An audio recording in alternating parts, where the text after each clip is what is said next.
begin?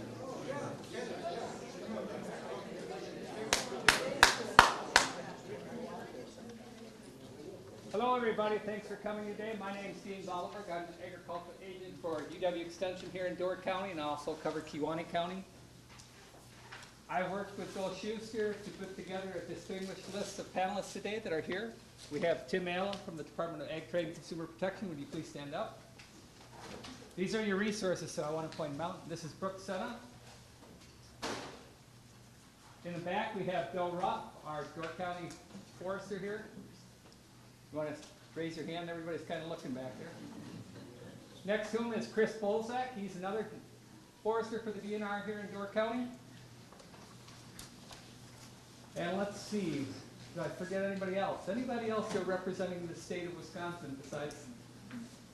Oh, Tracy Salisbury's in back. She's our urban forester representative. And then we have Linda Williams, who's going to speak to you today. She's in back there. She's going to be doing most of the speaking. But the reason why I wanted to point these people out are these are the resources for you to go to if you have questions. So if you have questions today, we're going to have a question and answer period when we're all done with the presentation. And you're all going to answer your questions about what you need to know and what you hope to get answered today. So with that, I'm going to introduce Linda Williams, and let's thank her for coming today and giving this talk.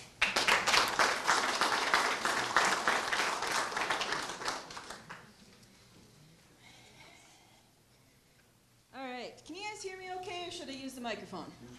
You should use the microphone for camera purposes, please. Right, which is this one, correct? Yes. Okay. Anyone else? Should I use the regular microphone for the facility? It's not turned on. Yes, yes? I'm hearing some yes. It's not turned on. Turn it on somehow. Okay. Is this any better? No. PA's not turned on. There we go. Got it. How about if I move it like this? Better? Okay. Actually, you know what? I'm just going to hold it. And then, yes, I need to speak in the general area of this mic as well. Okay. So, I'm Linda Williams. I am the Forest Health Specialist with the Department of Natural Resources. I work out of the Green Bay office and cover the northeastern part of Wisconsin. I currently cover 13 counties in the northeastern part of the state. I cover insect and disease issues related to forest health and how they impact trees. And today we're going to be covering emerald ash borer. I'm not really going to be covering any of the other multitude of issues that can affect trees, so we're just going to focus on emerald ash borer. I am going to cover some basic information like biology, some information about where it is, the information about quarantines, and then some information about management. What can you do about it, what should you do about it, and what don't you have to do about it. So we'll cover all of that information. We will have a question and answer session at the end. And we'll be able to answer questions related to the quarantines that DATCAP can handle, any of our forest management guidelines that our foresters can handle. Hopefully we'll be able to answer whatever questions you guys have. Can I just see a quick show of hands? Who is here from an official standpoint, a county, a township, a municipality? Can I just see some show? Okay, all right, excellent. How many of you in the audience are landowners with more than 5 acres of forested land? Show of hands. Okay, excellent. All right. How many of you are here just as a homeowner? You have maybe some ash in your yard. Show of hands. Okay. Well, good. All right. Anyone here as a business, maybe a firewood dealer, a tree care company, a logger, lumber mill?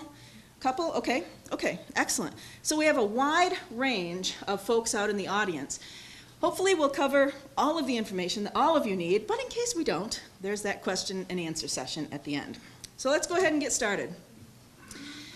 Emerald ash borer is something that was introduced in 2002. Well, I shouldn't say that. We first identified it in 2002 in southeastern United States. Let me see if I can get my mouse here.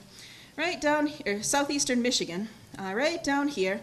And it had probably been in southeastern Michigan for at least 10 years by the time that it was actually identified, when it was already killing ash trees in a fairly large area. By the time it was identified, it had already spread to a number of areas, and we just really didn't know about it. Emerald ash borer lives under the bark of trees. It's relatively easy to spread it without even knowing it.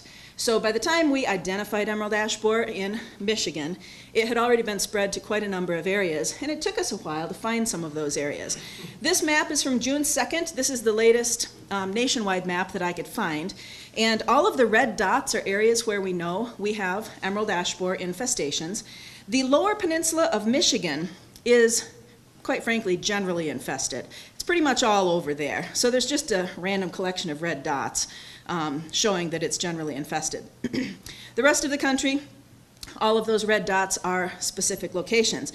And you'll see that, whoops, back. And you'll see that it's even made it all the way out here to Colorado. And the way that it made it out there is someone from out east went out camping in Colorado, and they took their firewood with them. And the firewood happened to be infested. And that's how emerald ash borer got out to Colorado. So emerald ash borer is very easily transported by people. It doesn't spread so quickly by itself, but we spread it really quickly and easily, and we're spreading it around the nation. One of the questions that I've been getting in the latest emerald ash borer presentations that I've been giving is about this past winter and the bitter cold that we had. And the question is, will the cold kill all of the emerald ash borer? The short answer is no. The longer answer is, where they're native to, which is Asia, it gets cold there as well. They are a cold hardy insect. They are also protected under the bark of the trees because they live under the bark for most of their life. And so wind chill means absolutely nothing. So all of those days this past winter when the schools were canceled because the wind chills were bitterly cold, the emerald ash borer didn't really care about those. And air temperatures are not necessarily the same as the temperatures underneath the bark. Temperatures underneath the bark are often just a little bit warmer, and that little bit of a difference can make a huge difference in whether that insect lives or dies. So they're a little bit more protected under the bark, and although it was a bitterly cold winter in many areas of the state, it really wasn't that big of a deal to emerald ash borer. Now, many of the emerald ash borer probably did die, because it was a bitterly cold winter, but the populations will rebound. So an example that I give, if we started the winter, if we went into winter with 100 emerald ash borer on a tree, and we had our severe winter, and we got 90% mortality, which is pretty darn good mortality. So we're left with only 10 emerald ash borer because we had 90% mortality. If half of those emerald ash borer are males, and half of those emerald ash borer are females, each female will lay about 40 eggs, a minimum of 40 eggs. So even if we only get the minimum of 40 eggs, if all of 5 of those females lay 40 eggs each, you've got a minimum of 200 emerald ash borer instantly going to be laid on that tree this spring. So we've already made up for what we lost over the winter. So even if we had a phenomenal die-off this past winter, it wasn't quite enough to get rid of emerald ash borer. So this is the life cycle of emerald ash borer. The adult beetle is quite small. Go. It fits on a penny quite nicely. It's a little bit less than half an inch long, and it's slender. I do have some samples up there showing the emerald ash borer adult and larvae that you guys can take a look at the end of the session, so you can see how big they aren't because they're really quite small. They are a fabulous green color, as you can see in the upper right-hand corner. They are a nice metallic color, but they are small. So although they are a fabulous color, they're actually quite hard to spot. The eggs are tiny, absolutely tiny, and they are laid singly in the cracks and crevices of the bark of the tree. So the adult will lay each egg singly, and she can lay 40 eggs on 40 different trees if she wants. Typically, they'll lay all their eggs on a single tree or maybe a couple of trees, but the eggs will hatch, and the little larvae is a flattened worm type thing that lives under the bark and winds its way back and forth, feeding in the cambium layer. The cambium layer is the layer of the tree that moves food and water, and so when that layer is damaged, it does a significant amount of damage to the tree, cutting off food and water transport and killing the tree. Once the larvae has completed its development, which can take 1 or 2 years, depending on the timing that the eggs are laid and hatch and the health of the tree, they will then pupate under the bark, and then the following spring into summer, they will emerge as adults. The adults are usually emerging between May and August. You might get a few that come out early, you might get a few that come out late, but the vast majority of them are going to emerge from May through August. And they'll mate and lay eggs, and Once they've laid their eggs, they can die. These are some of the signs and symptoms that you'll typically see with trees that are infested by emerald ash borer. You'll see general decline of the crown. You might see epicormic sprouting, which is this sprouting of new stems along the base of the tree. You might also get epicormic sprouting from the very base of the tree, so it looks like it has a little shrub growing at the base of it, but those are all ash sprouts. And that's the tree's last gasp effort to survive. So the overall crown of the tree is declining, but it tries to send out some kind of leaves to keep itself alive. If you go up to that tree and look more closely, you might see some cracks in the bark. You may not, but you might see some cracks in the bark. And if you look at those cracks, you may see some tunneling underneath. If you peel the bark at that point, you'll see S-shaped tunnels. These galleries underneath the bark will wind back and forth in an S shape. They start out small because the larvae are small.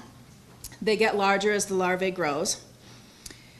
You might actually find the larvae, which again is kind of a flattened worm type critter. Or you might find the adults as they're trying to chew their way out of the wood. You may also notice D-shaped exit holes. That's a capital D. They're flattened on one side and they're U-shaped on the other. That flattened part can be in any direction, up, down, left, right, it doesn't matter as long as they get out of the tree. They don't care which way they come out of the tree. But it will have a flat part on one side because that's the shape of the beetle. They're flat on top and they have a rounded underbelly. So they chew a hole that's exactly their size and shape so that they can get out. There's nothing else on ash that makes D-shaped exit holes that are just a touch under 1/4 of an inch in size. There's nothing else on ash that will do that. You might also notice woodpecker damage on these trees. And by woodpecker damage, I'm not talking about the holes that woodpeckers can create when they're making a nest in a tree. I'm talking about the damage that woodpeckers create when they're going after a food source in a tree. So they're flecking off the outer layers of the bark to try and get at the larvae that are living underneath that bark. And it gives the tree kind of a blonde appearance because they've flecked off the outer layers of that dark colored bark. But oftentimes, the number one thing that people will notice as far as emerald ash borer symptoms is simply crown decline. Because they're not looking at their tree particularly closely, or they're driving past trees, and so they're not going to notice a tiny quarter inch D-shaped exit hole. You know, they're not going to notice a little crack in the bark until they walk up to that tree more closely. So a lot of times people will notice that, oh, my tree is declining. A lot of times they don't notice it's declining until it gets to this point, like the picture on the right-hand side. That's 70% crown decline. That's significant decline in that tree. And I'm going to talk a little bit later about treating a tree with insecticides, and they typically recommend that if your tree has more than 40% crown decline, you don't bother treating it because it's too far gone. So a lot of times, like I just said, people will, I can't get my mouse to work, there we go. People will not notice that anything is wrong with their tree until it looks like this picture on the right-hand side. And that tree is 70% gone and probably too far gone to really be able to bring back easily. The other thing that can be spotted from a distance or from just, driving around, maybe as you're sitting in your house and looking out at your trees, you might notice it, is that woodpecker damage that I mentioned. Both of these trees are severely woodpecker flecked, which is that removing of the outer layers of the bark gives a tree that blonde appearance. It may be just in smaller patches up and down the tree. Emerald ash borer will start infesting the tree at the very top and work its way slowly downwards. As the tree declines and dies, it will be able to attack lower and lower on the tree. And so the woodpeckers will start often at the top, but you may see woodpecker damage all the way up and down the tree because emerald ash borer will eventually infest the entire tree top to bottom. A lot of our native ash borers that we have will only infest maybe the branches or a small area of the tree. And so woodpeckers will only focus on a very small area of the tree as opposed to the entire tree if it's our native borers. And we do have a few native borers, but again, none of our native borers make that D-shaped exit hole that you see with emerald ash borer. Let's take a look at where emerald ash borer is in the state of Wisconsin, where where it started out as. In 2008, that was where when we first found emerald ash borer down in the Newburgh area. And I'm going to kind of walk you through where we found it. So down here in the Newburgh area, 2008. Here's 2009, and we did find a beetle in a trap in Green Bay. We did not find an infestation at that time, but we found a beetle in a trap. Here's 2010, 11, 12, and the end of 2013, so the end of this past year. Now when you look at this map, if you take all of these dots, these are known infestations of emerald ash borer. If you draw a 15-mile radius around each one of those infestations, all of the area within that 15-mile radius is an area where if people are going to be doing something about emerald ash borer, whether it's in their woods or whether it's their yard trees, they should be doing it at that point. If you're within 15 miles of a known emerald ash borer infestation, if you want to be doing something to protect your ash trees or to remove your ash trees or to do a harvest in your woodlot, you should be thinking about it by that point, by the time you're within 15 miles.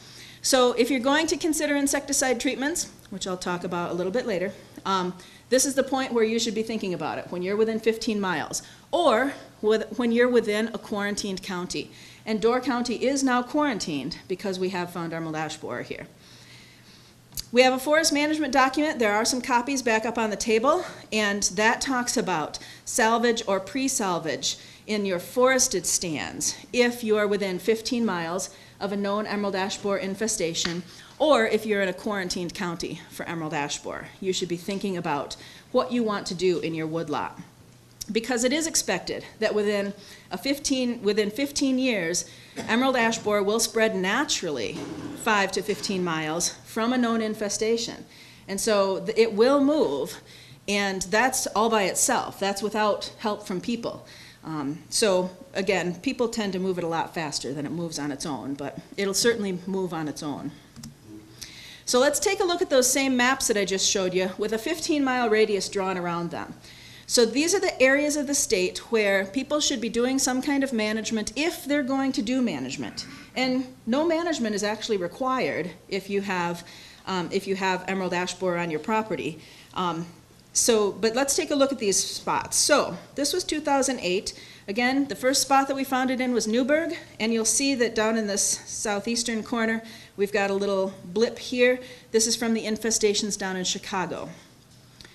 So this is 2009, when we found it in that trap in Green Bay. 2010, 11, 12, and by 2012, 10% of Wisconsin's land area is within 15 miles of an emerald ash borer infestation. So this was just 4 years after finding it for the first time. This was the end of 2013,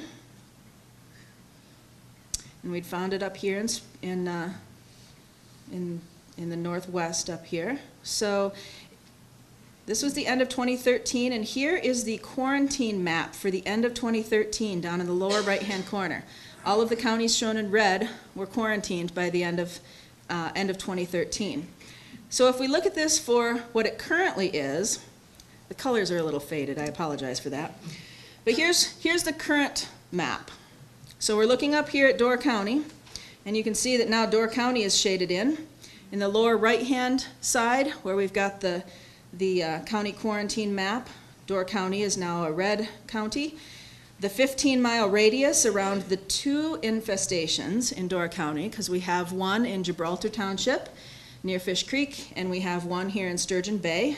So if you draw a 15-mile radius around each of those infestations, much of the county is now within 15 miles of a known emerald ash borer infestation. And the infestations that we have noted have not been delimited. The Department of Agriculture, Trade, and Consumer Protection no longer does delimiting surveys to determine exactly where emerald ash borer is. So we've done some real preliminary surveys to determine how big the emerald ash borer sites are that we found, but they're very, very preliminary. So it could be much larger than what we're aware of, or it could be just exactly the size that we've seen. This is the area where we have where we have seen emerald ash borer. The area up here in Gibraltar Township is a larger area. It's a wooded area. There's a lot of declining ash trees in a slightly larger area. And the site down here near Sturgeon Bay, this is a big dot. I put it on the map so you could see it as a big dot. It's not quite that large in reality, or I guess it could be. We haven't had a chance to look to see if it's that large in reality. But that's the location of the two infestations here in Door County. And the pink shaded area is all of the area within 15 miles of those infestations. So again, if you're within 15 miles, or quite frankly, if you're in a quarantined county, if you're going to be doing something about emerald ash borer, or doing something to protect your trees, doing something to manage your trees, you should definitely be thinking about what it is you want to do now. And we'll talk about those as soon as I show you some dramatic impact photos. So let's look at a couple of pictures that show just how bad emerald ash borer can be. So emerald ash borer kills ash trees. It kills all true ash trees, which are fraxinus species. Mountain ash is not a true ash species, so mountain ash is not at risk. Kills all ash species. So this is a street in Toledo. On the left-hand side is before, and on the right-hand side is after. You can see there is one tree that is not an ash tree on the street, back here. All the rest are dead from emerald ash borer, and these are big trees. So emerald ash borer doesn't really care the size of the tree or the health of the tree. It can attack and eventually kill those trees. Emerald ash borer will attack and kill anything that's larger than 1 inch. So even young trees, once they get to be 1 inch in size, can be attacked and killed by emerald ash borer. Here's another urban shot. This is the same street. This blue house is this blue house. So before and after, another street of ash trees. And a lot of communities planted a lot of ash in the 70s after Dutch elm disease went through and took out a lot of the elms. So in some communities, there's up to, say, 40% ash. In some communities that are street trees. So how many of you have more than 3 ash on your property and like a yard? Okay, good to know. Okay, here's what emerald ash borer is going to look like in a forested setting. So this is down by Newburgh. This is in Wisconsin. There we go. Okay, this Y in the river, this fork in the river is going to show up in the next picture. So this is in 2009. This was 1 year after we identified emerald ash borer in this area of Newburgh.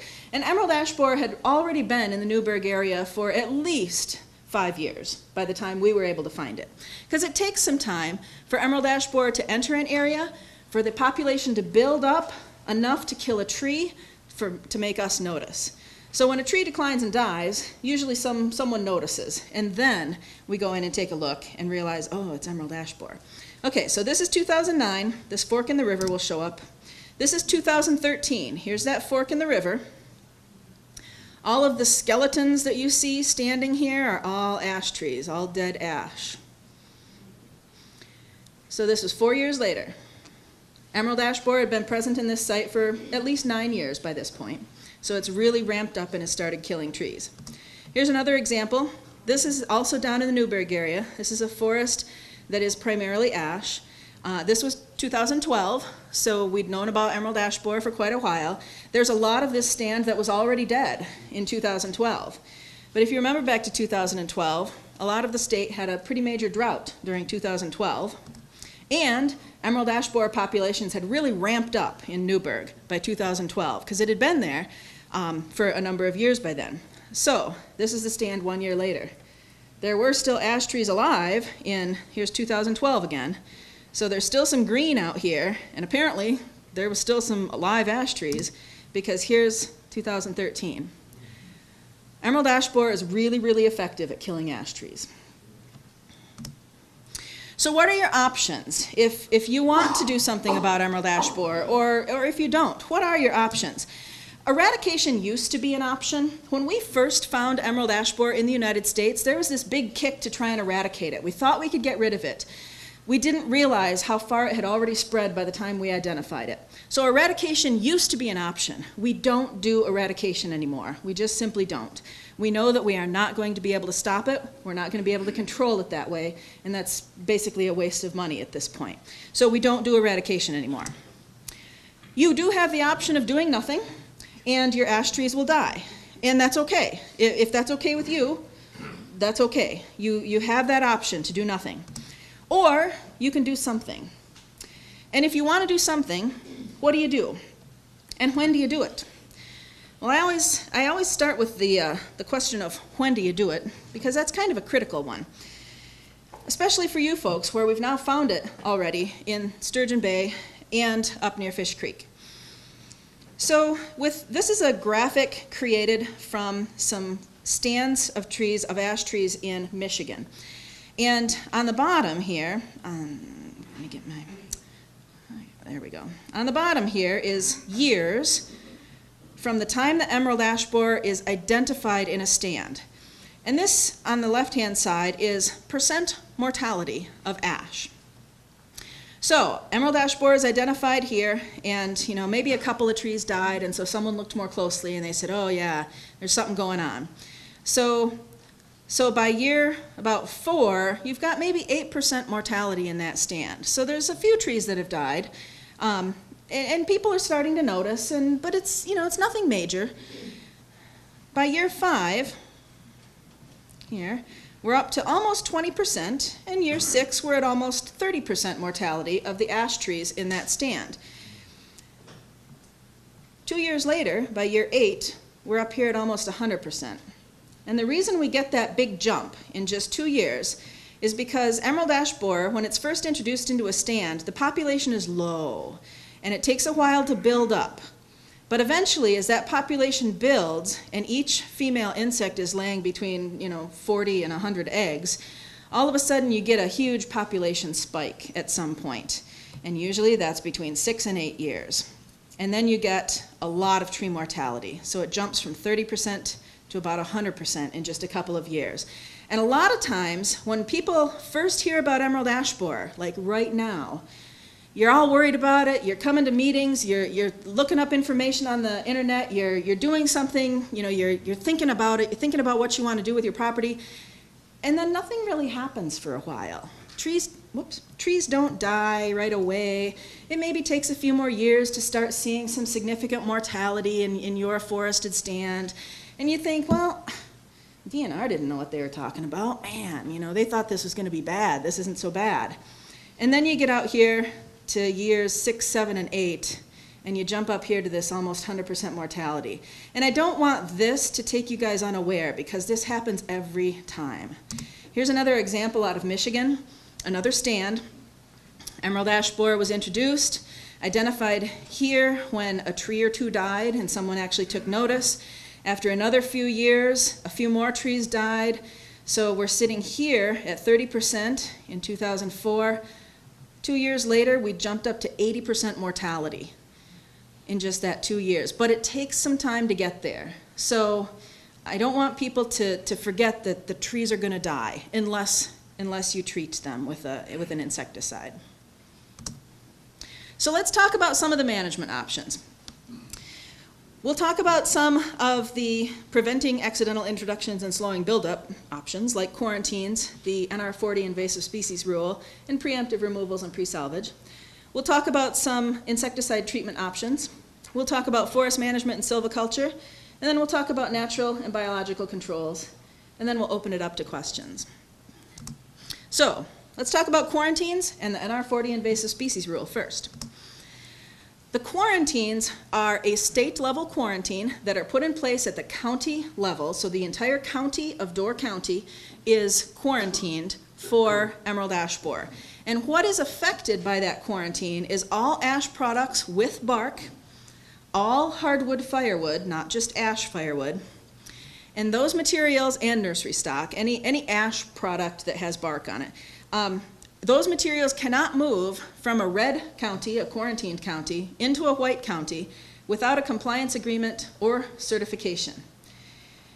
And Tim or Brooke can give lots more information about compliance agreements or certification. And we can cover that if we need to, or you can ask them a question directly if necessary.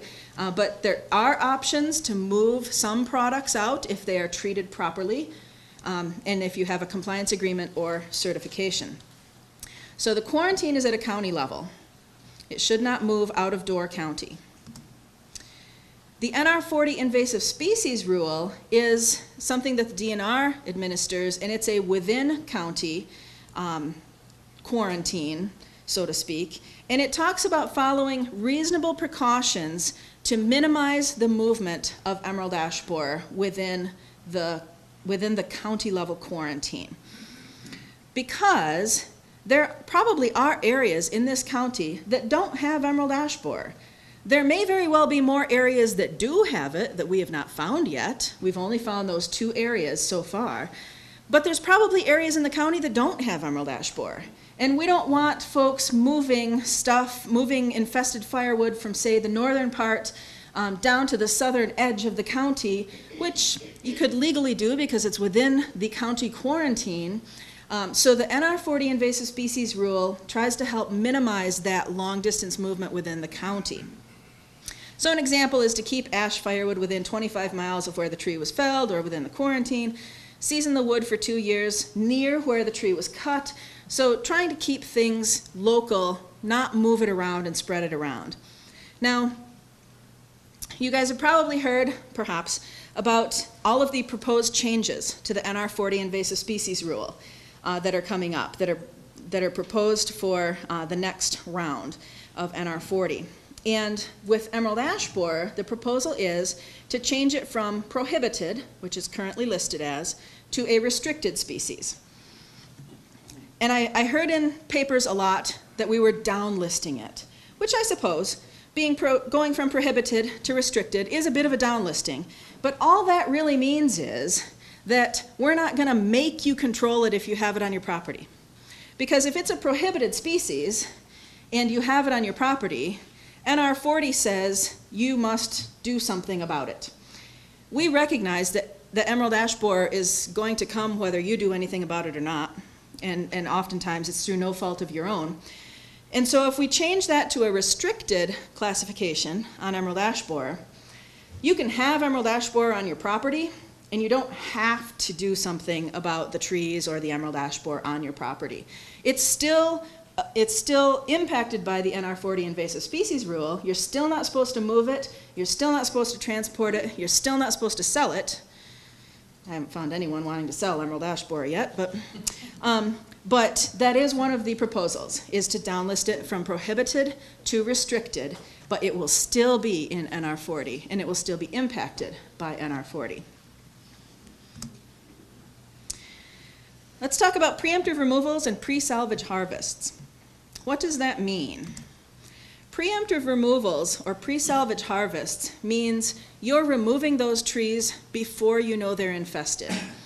So in areas that we don't know we have emerald ash borer yet, if you're going to go in and do some ash tree removal, that is a preemptive removal or a pre-salvage harvest. Preemptive removals occur usually in municipalities or your yard.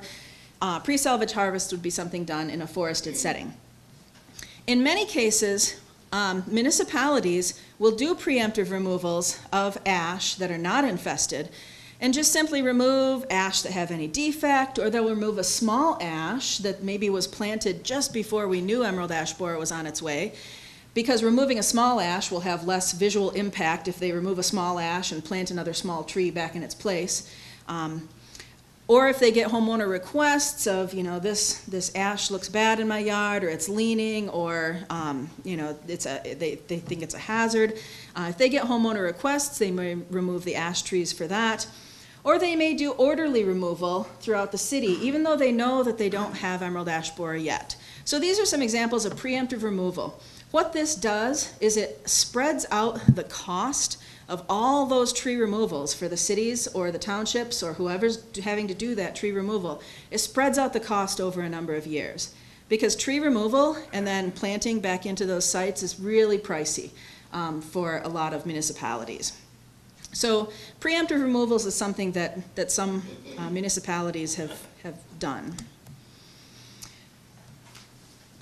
Insecticide treatments. There's a couple of options for insecticide treatments, and municipalities have perhaps a few more options than property owners do, only because municipalities can work with some of the tree care companies and get perhaps some of the different products, or work in large numbers of trees and get perhaps a little better rate.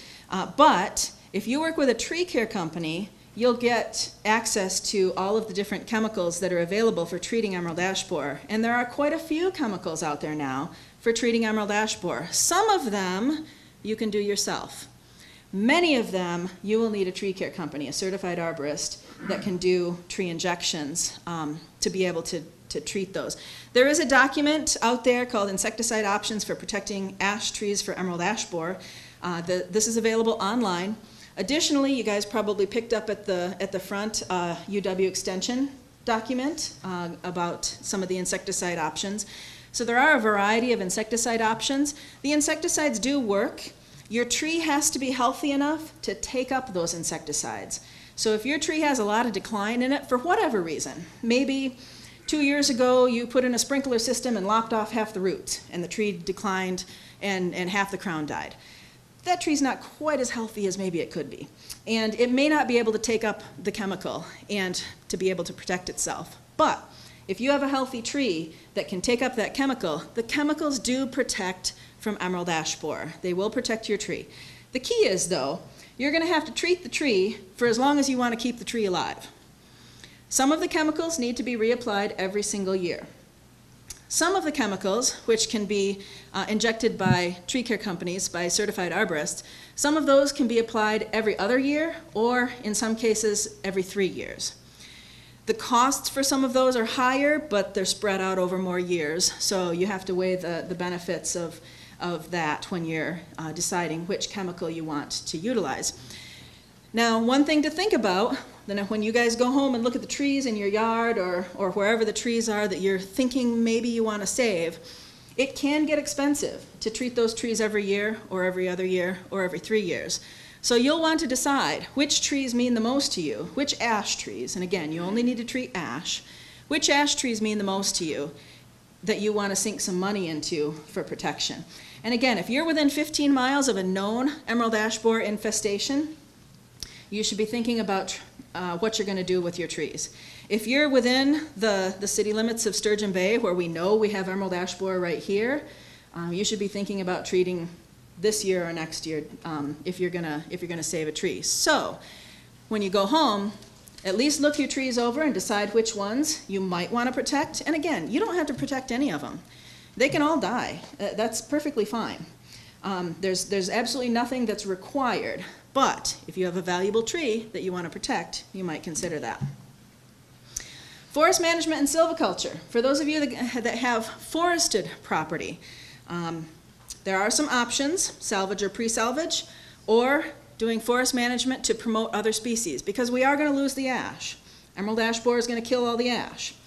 And I often get the question of, well, won't emerald ash borer just sweep through an area and then when it moves on, whatever ash is left can grow?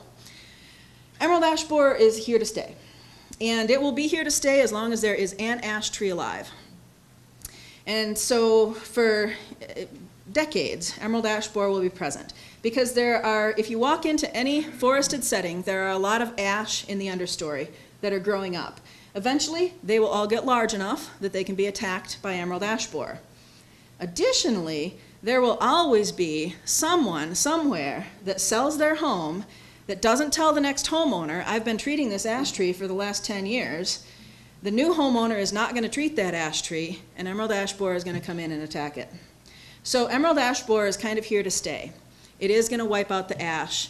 There is a little bit of work in Michigan looking at resistance in ash. The resistance in ash is a tiny, tiny, tiny fraction of the population of ash. And they actually have not identified a true resistance. They don't know if these trees are really resistant. So we don't even know if there's going to be any ash that can survive this. Maybe, but we don't know for sure. So if you have forested land, you can let emerald ash borer run through it and kill off the ash and just see what comes back. That's an option. Or if you want to do some kind of management, you can go in and harvest the ash to promote other species in the stand. Some species need certain management techniques, and other species need different management techniques to get that regeneration to come up underneath. So some of them like larger openings, some of them like smaller openings. So you can work with the foresters, and that was Bill Ruff and Chris Polzak, and I think they're both in the back. Work with them to ask some of your questions. Many times the prescription for a property is going to be very specific to that property because they'll take into account your management goals as well as all the specifics of the property and come up with a management plan to perhaps promote some of the other species that you've already got on your property or give you some ideas for what could be planted in the place of the ash when you lose the ash. The document, Emerald Ash Borer and Forest Management, again, I think there's still a few copies available on the back table if you don't have that. It's also available online. It does talk about the quarantines. It does talk about a lot of different situations, like do you have a lot of ash? Do you have a very little ash? 0 to 20% of your stand is ash, or is more than 40% of your stand ash? How much ash is in your stand? Because the amount of ash that you have will really dictate what kind of management you want to do in there, or what kind of management you might need to do in there. So work with the DNR foresters. They're more than happy to answer your questions related to managing your stand with around emerald ash borer. I usually get the question, what do we do with the infested wood? Is it safe to burn? Is it safe to utilize? Does it have to be destroyed? It does not have to be destroyed. The logs, if you're doing a forest management practice, the logs can be debarked and utilized just like any other log. Emerald ash borer lives just under the bark. They do not bore through the tree, so that wood is still able to be utilized. If the trees are allowed to die, ash trees can become quite brittle, so your options may be limited if those ash trees are standing dead. But if you go in and harvest ash, the logs are certainly utilizable. Emerald ash borer does not bore through the wood.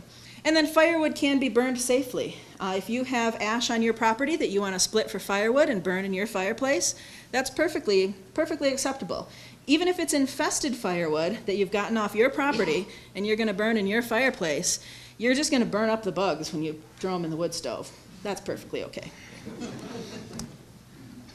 All right, let me talk about natural and biological controls real quick. Biological control agents are other living things that kill emerald ash borer. So other insects, other diseases, other viruses, those sorts of things. Biological control agents usually control about 10% of an emerald ash borer population.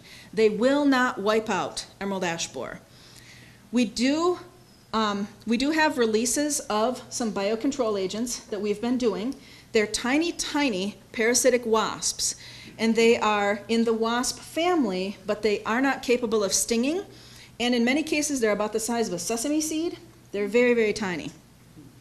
There's an application process that the DNR submits to, and the U.S. Department of Agriculture grows these insects that have gone through rigorous testing to make sure that they are going to be specific to emerald ash borer, so that they're not going to be attacking any of our other insects out there.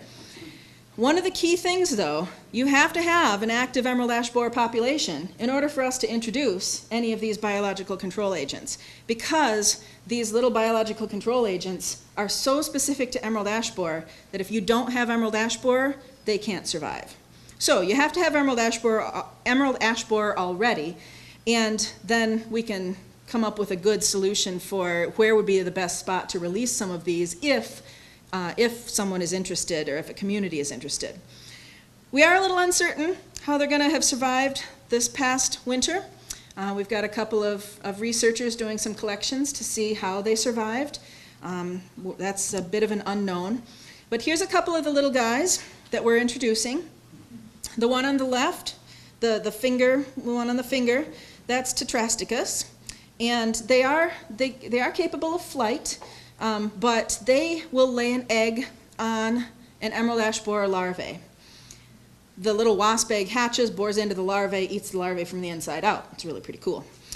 The one on the right is sitting next to this white thing is an emerald ash borer egg.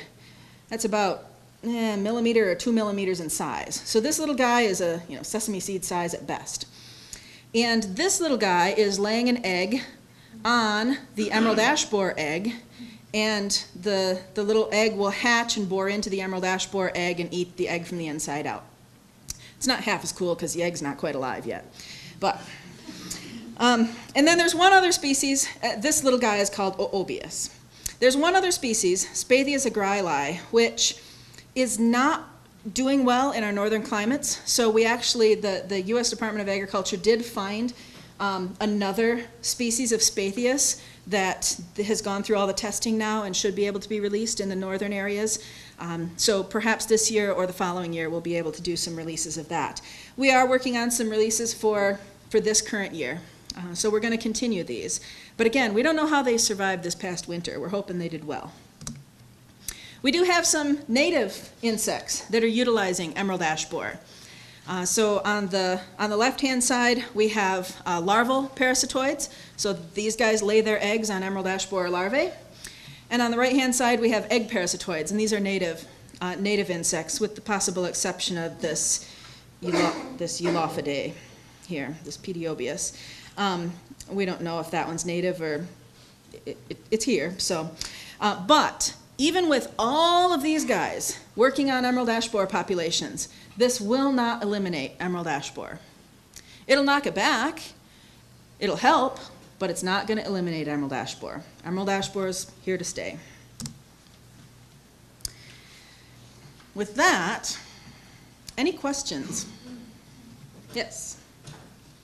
I have a neighbor who has about 13 ash trees, 8 to 10 inch stock, 40, 50 feet high. He has not done any trimming at all, and there's a lot of dead limbs and so on. Whereas I've got about 16, 17 of them in my yard, and I have trimmed them up to about 50 feet, and hence have a smaller canopy to attack. Now, as I understand it, you said that it kills the tree from the top down. Does that give me any kind of advantage in terms of staying it off, in terms of treating it with insecticide? That's my first question. Okay. My second question is, my neighbor's an absentee neighbor. Should I get on him about cleaning up his ash trees? Okay, so the question is an ash tree that has a lot of canopy, a lot of crown, more branches, some dead material, is that going to be more likely to be attacked by emerald ash borer than a tree with less crown that you've been pruning over the years? No.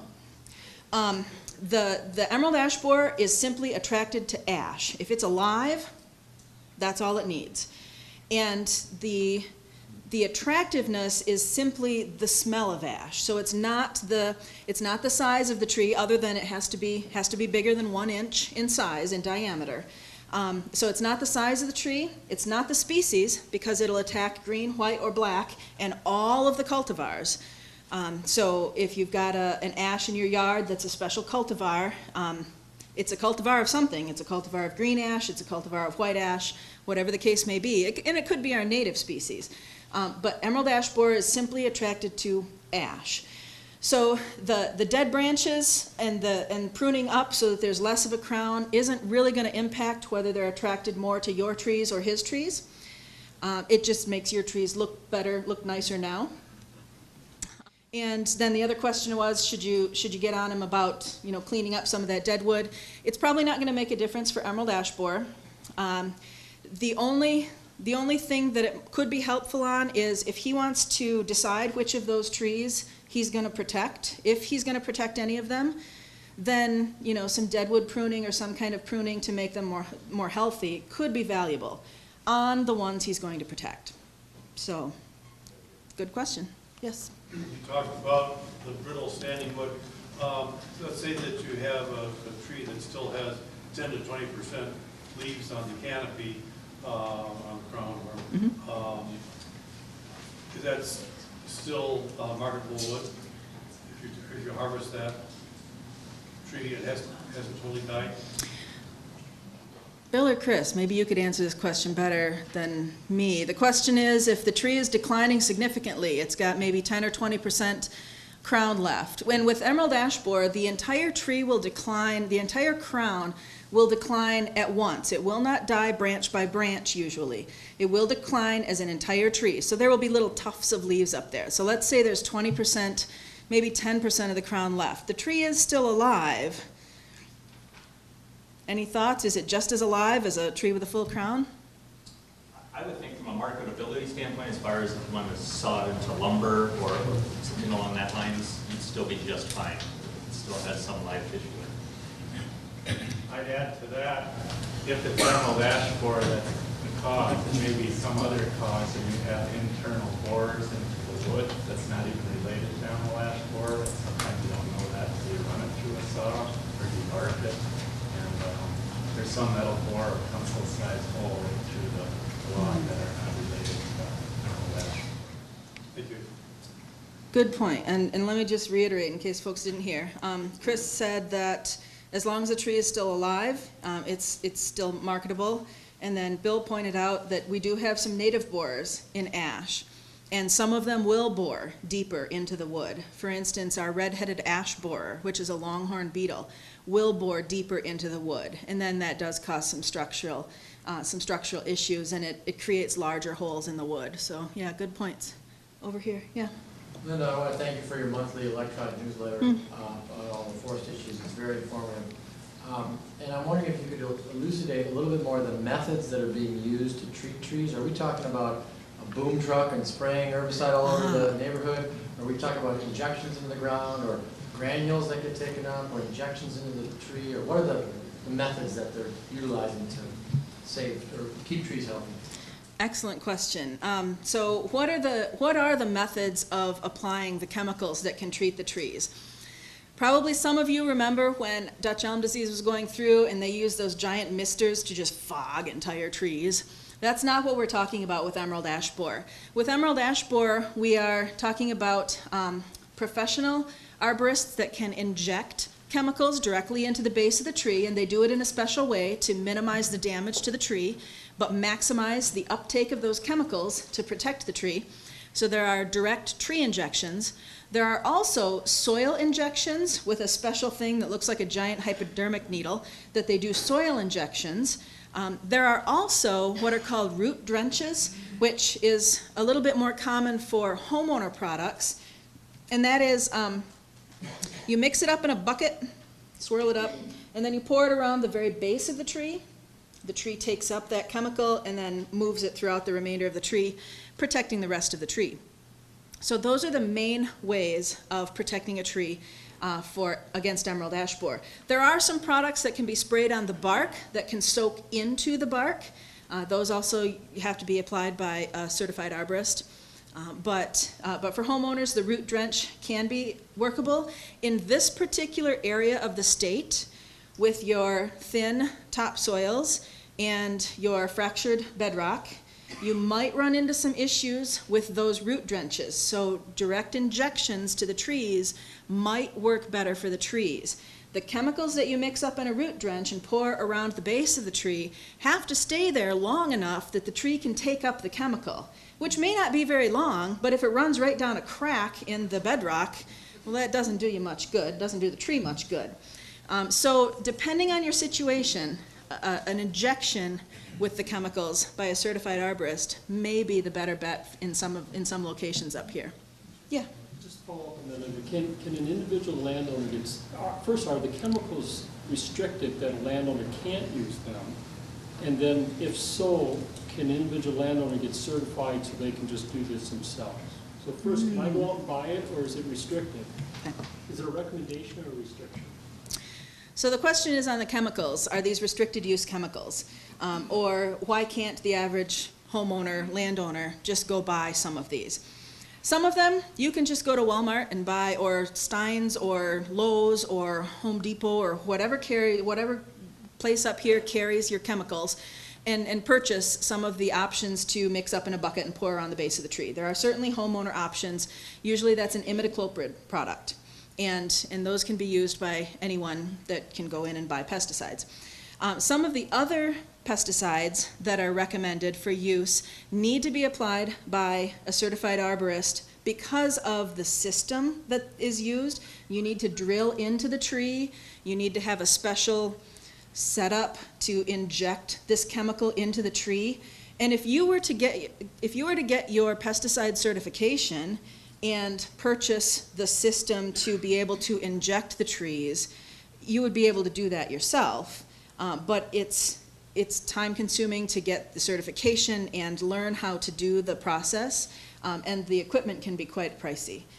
So in many cases, it's more a skill level that's the bigger issue. You don't want to do more damage to your tree than emerald ash borer is doing, which I realize they're going to kill it, but you'd hate to, try and do this injection and realize that you just killed your tree and wasted your money. So that's part of the bigger issue, is the treatment methods do require some special equipment. Yeah. Well, large plantations that we put in 20 years ago, is it better to be proactive and start ripping that stuff out and replacing it with something, maybe an oak or something we still get from one of the state nurseries?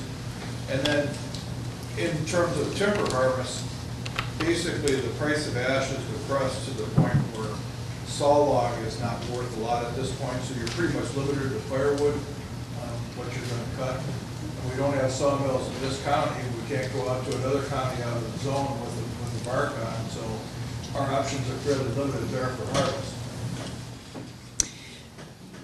So the question is, what do we do about plantations? Right, should you be proactive? And what do you do about bigger forested settings? And that was a multi-part question, actually. So let me address one, or do you want to address the compliance agreements and moving? You can talk about the compliance agreements. Here, you want to step up here? So the quarantine is in place to limit the movement of ash and ash products. Mills and trucking companies can get compliance agreements through the Department of Ag, Trade, and Consumer Protection to move that wood during the off-season when the beetle is presumed to be under the bark and not active. So if you had a timber sale with a high volume of ash logs and you wanted to sell it to a non-quarantine area, you could do that as long as that mill was certified by us to be a receiving mill, and the trucker that were hauling it there is certified to haul it during that off-season time period. And then we would work with that receiving mill to make sure that they're processing that wood in a timely manner, destroying the bark fragments, chipping it up, making it so that the beetle can't survive in that non-quarantined county. If we were, and say, to find EAB and Kewanee and counties farther south, Manitowoc, then you would be able to move ash products within that quarantined area.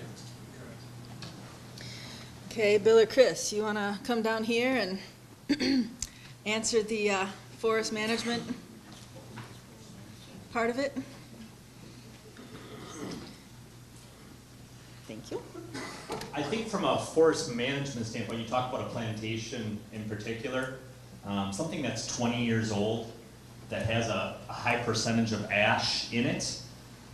If it's predominantly ash and you wanted to start over, I mean, there are options available, and you're more than welcome to sit down with Bill or I, and we could talk about what options are available as far as starting over if it is something that is that heavy to ash. If it was a smaller percentage of ash in a plantation such as that, depending on what percentage of that planting was ash, you may be just fine if you lose the ash in it anyways and allow the remaining species to occupy that site. So it's very, I've wrote a lot of planting plans over the years. Bill's wrote a lot of planting plans over the years. And the percentage of ash that we prescribed in those plans really, really varies. So it's important to look at it as a site-specific and basically walk through your plantation and talk about what options would be available, because it's going to be very specific to each individual site.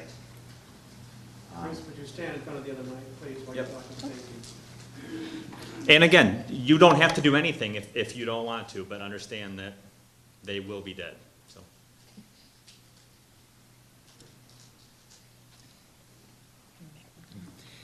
One other comment I'll make related to forest management, for those of you that maybe don't have larger acreages, in some cases, you know, you may be able to work with these guys to discuss maybe a group of neighbors that have smaller acreages, if you want to do something in that situation as well. Because I know in some cases you've got 4 acres or maybe 3 acres of forested land.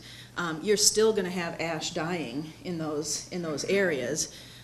It just may be something that a logging company may not be interested in a 3-acre piece.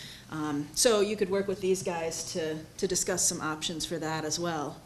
So, yeah. Linda, you talked about that it may be too expensive to save all of your ash trees. How much are we talking with these treatments cost? I mean, are we talking $100 a year a tree? Are we talking $500 a year a tree? Sure. So the question is, how much is treatment for an ash tree going to cost? Depends on your product.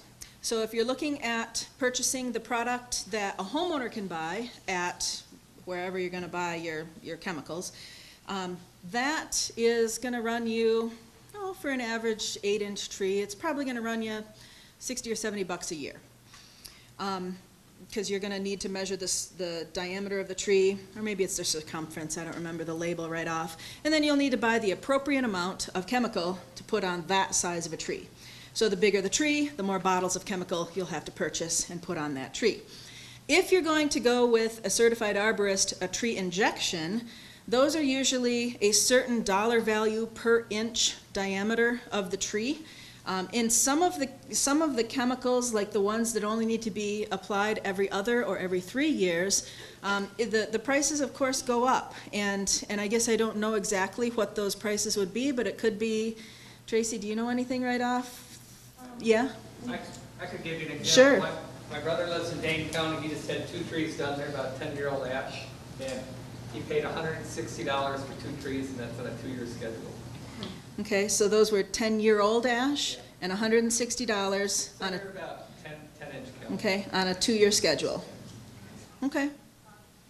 Just an aside to that, because we have trees in Madison, and we have, what, 40-year-old ash trees we're treating? I'd say a little north of $200 a tree. 40-year-old ash trees and about $200 a tree? A little more than that. A little more, and is that every 2 years? Every 2 years. Every 2 years, okay. So there's a range of prices, and a range of products as well. So you need to decide what's going to fit into your budget. And again, you know, this price difference, that's where deciding which trees are most important to you will come into play, because it is going to be a cost. Yes? Could you tell us something about the chemicals that are used, being injected in the root trench and the base of the tree? Tell you something about what the chemicals are? And since it is Door County and those chemicals, I have some concern about what's going to end up in my drinking water. What's injected in the tree or injected in the roots, particularly what is injected in the roots or drenched in the roots, how much does that migrate and how long does it take for it to break down? Gotcha. For some of that, I would have to look up the more specific information, and I don't want to just guess. Is that in the literature that you have? I don't know if it's here that I have today. That would be more specific information. But some of the information about the chemicals that are available, the tree injection chemicals are going to be just located in the tree. They may also be, to a certain extent, in the leaves. So when the leaves fall, they will fall with the leaves, but they tend to break down pretty rapidly in the leaves. The chemicals do, is my understanding. If the tree's injected early in the year, it will be still in the leaves in fall when the leaves drop? It's metabolized in the leaves, and so when the leaves fall. Yep, because some of the products are good for 2 years or up to 3 years, so they do maintain themselves in the tree at an active state in the wood of the tree. The imidacloprid, which is the root drench, is a product that can be bound up by organic material in the soil, which I realize is going to be an issue in some of the areas with real thin soils. So, but I could get more information, more specific information. I don't want to just guess some of that. And that drench that the homeowner can do is the same chemical as what the certified arborist would be injecting into the roots, or is that a different? It's one of them. The certified arborists can inject imidacloprid into a tree, but more commonly they will inject a couple of the other, or choose from a couple of other chemicals, dinoteffuran. My own trees, when I lived in Green Bay, were treated by the city arborist Mm-hmm. with Baypam and benlate. Are either of those chemicals? No. ones that are- Okay. No. Way in the back. Yeah, I wanted to try to touch back on the conversation earlier about exporting the wood out of the county. I'm with the Restore for Habitat, and we have been working with Dane County's Restore, the one in Madison and whatnot. They are partnered with Urban Woods, which is an outfit who processes all these ash trees, or actually any trees that come down. And they've been having great success with repurposing this wood by selling it for flooring, selling it to be made into furniture. The Urban Wood Group is licensed to process the wood appropriately so that the bugs are taken care of the way it's kiln dried. It's a certain process. There is a sawyer here in Algoma who's also certified to do that work. We are trying to bring those products in for the Restore to sell because it's a recycled, repurposed material. But it's something also that's a very grassroots type movement, and we need support to make those things happen. So in addressing the concerns and the cost of dealing with acreages of ash, and if we have these concerns and we are going to be facing this stuff, it's something I think we should consider and look into other resources to repurpose this wood. I know of a number of the Restore facilities in Michigan that have utilized a lot of emerald ash borer infested wood as well. So, yeah, great. Yeah. At what point does a tree become useless? I mean, when it's totally dead and there's not a leaf or anything on it, is there anybody that wants it at that point? Are you talking for lumber purposes or for anything? Chris? Firewood. Stand up, speak here. Yeah, I guess it depends, Chuck, on what use you're looking for it as. Firewood, it's good for quite some time yet. It can be dead for a relatively short period of time, i.e. less than a year, and I've seen the Algoma lumber companies of the world, they'll still take that wood that's freshly dead, but if it's been standing dead for probably longer than a year, I would say it's virtually useless from a saw log standpoint. It's just a rough idea. I guess there's several of us here from the county that we realize that there's people that don't want us to cut a tree. And it gets pretty difficult when you look at those pictures that you're showing where at 5 years, yeah, it may look pretty good, but by year 7, you're pretty much depleting any green that the tree has. And for us to just, some people say, just let it stand. You know, well, I don't think you care to look at a forest like that either. Yeah, and again, obviously I've been involved with a lot of the decisions, and that's the decision you guys are going to have to make, and realize that even doing nothing can be an appropriate decision. You know, the woodpeckers would thank you for leaving a certain percentage of those trees as well, but understand that there are options to do something. So, Thank you. Yeah. Up here? Where? Yeah. We did talk about prices. Do we have any applicators even in northeastern Wisconsin that are up and running to do this? Is there anybody in Green Bay working yet, or, because then we're, you know, as everyone knows, and the visitor bureau tells everybody, we're a destination. So for them to drive up here from where are they coming from to do this treatment, that's gonna add a lot of expense to at least initially. So I'm just curious, are there any, do we know of any applicators that are actively doing this in our area? Do you want to come down and answer? We have 2 tree care companies here today. Okay. And then there are a number of companies down in the Green Bay area, down in Allegheny County. Who's working, what Door County business is doing this? Dave's Tree Service? And? Acorn Tree. Excellent. Thank you. So, I'm sorry, Dave's Tree Service and Acorn? Tree. Okay, excellent. Okay, and then, yeah, if you look in the phone book under tree care, there may be companies out of the Green Bay area as well, but you could contact these guys as well, so. Can you both do tree injections? Yes? Okay, fabulous. Anything else on that, Tracy, or, no? No, just make sure they're insured. Okay, make sure they're insured, good information. Question up here. How effective are these treatments? I mean, nothing's 100% guaranteed, but have they shown that these treatments are effective, especially down the way? I mean, you don't want to make this financial commitment for 5 years, you know, and then find out that you're still going to lose this tree. So the question is, how effective are the chemical treatments? The chemical treatments are very effective. Even the ones for homeowners, the imidacloprid, which that's probably the least effective of all the chemicals out there, even those have been shown to be 95 to 97% effective. And so if you've got that level of effectiveness in the tree and you're treating it each year, that's perfectly acceptable for the tree. It will continue to survive. And some of the products that the certified arborists can use are much more effective than that, nearly 100% effective. So yes, they are effective, and they will keep the trees alive if they're applied properly. Yep.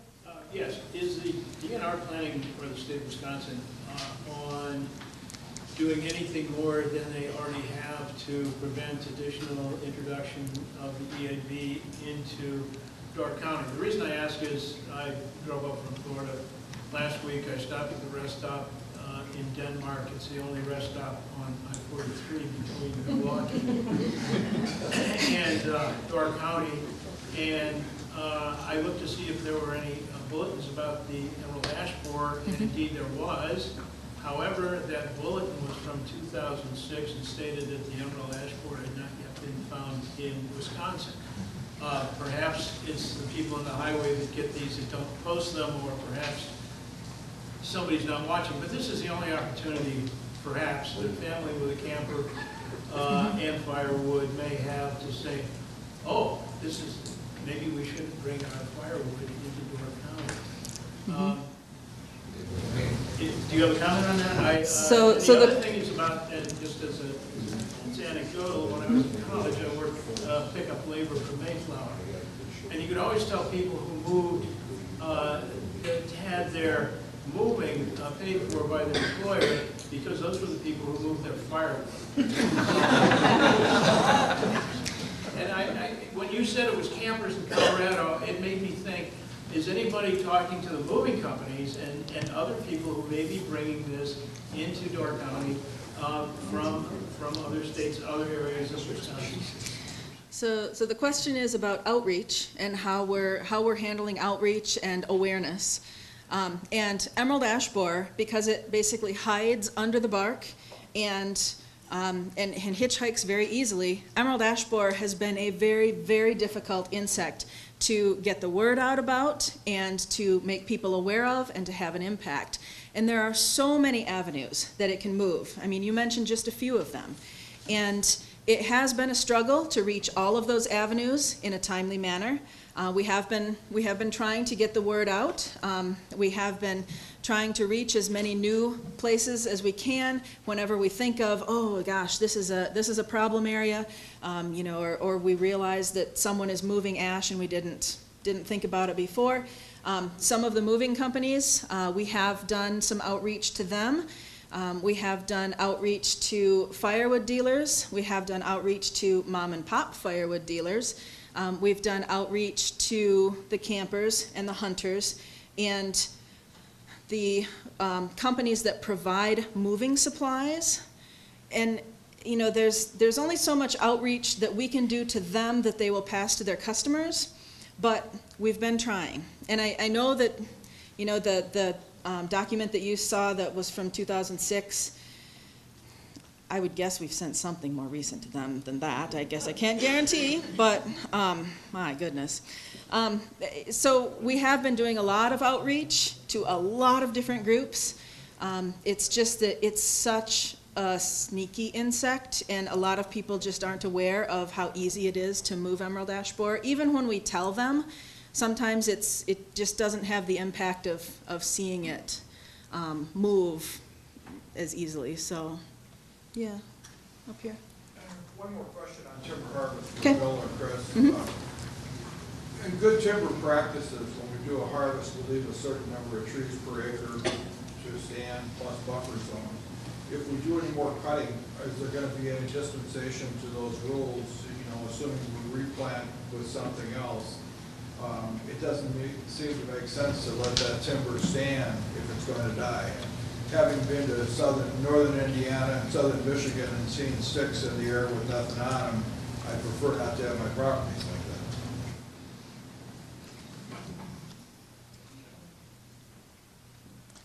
Yeah, when it comes to evaluating trees to cut or which trees to leave, we'd have a hierarchy system, and it's based on a number of factors, and one of them is what we consider high risk. And now that we do have emerald ash borer in Dora County, in a quarantine county, all ash is considered high risk. So that's one of the rules that will enable us to drop below what might be a standard base level of density in a stand. You can do that. It's allowable if you're removing high-risk trees, so ash would fall into that category. And what about buffer zones? And are we going to run afoul of the Door County Planning Department with regard to buffer zones? I can answer that. Okay. I'm with the Door County Planning. We do have regulations in the county zoning ordinance for areas that are under county zoning, depending on how large an area of trees you're talking about removing, or if you're along the shoreline. We do have some restrictions, except that if you work with a forester and we know that you are removing emerald ash borer, if you're removing ash trees because of emerald ash borer, then you won't have to worry about our rules. But please, if you're going to be removing anything, and when I'm talking about on the shoreline, I'm talking about within like 35 feet of the ordinary high water mark. If you're removing anything in the shoreline, or if you're removing a large inland stand, please make sure you give us a call and we can work with Bill and Chris to figure out. So do we need an advance letter from the planning department if we wish to do that in advance of that, so we don't want to follow through with a nasty letter saying we violated your practices? You don't need a letter from us, we need a letter from the foresters. Okay. And if it's on the shore, we'd like to do a site visit with you so that we can talk about shoreline vegetation. So that was within 35 feet of the high water mark. So contact you guys for more information on that, and just make sure that you mention that it's ash that you're concerned about and that you're dealing with emerald ash borer. Okay, excellent. Question up here? Question. I have pictures of some holes in my trees. Who would I show it to here to see if they can tell whether those are D-shaped or circles? Good question. You can show it to me afterwards, or Tracy could take a look at it. Either one of us. So sure, and that's a good question, because I mentioned that we have other native borers on ash, and our native borers make circular, perfectly circular round exit holes or oval exit holes, and those oval exit holes can sometimes look D-shaped. They can be kind of sneaky that way. So yeah, we can take a look at those though. Linda, are you finished with the slides? Will we open the shades? Oh, yes, I am finished with my slides. We could have a couple more lights if we want, and open the shades if we need a little more light in here. Yep. All right, I was down here. If you have a forest, do you need to report? Do you need to check? Do you need to know that they're out there? Do you need to tell somebody? And is there, another part of the question would be, is there someone someplace that you can get them removed without a cost to the homeowner? Okay, good question. So the question is there someone that you need to report it to if you have emerald ash borer or think you have emerald ash borer? And then is there someone that can remove those trees at no cost, or who would be doing that at potentially no cost? So the first part of the question, because Door County is now quarantined, we don't need to know every single location of emerald ash borer. Let there be light. So it can be useful to know if it's in other areas. Like, we know it's in Gibraltar Township, so we probably don't need any more locations from Gibraltar Township. It's probably all over in Gibraltar Township. We know it's in Sturgeon Bay in this area, so we probably don't need additional reports from this area.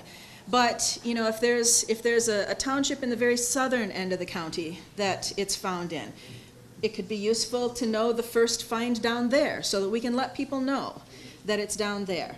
But we don't need to know every infestation now because it's here and it's going to spread and it's probably in more places than we realize.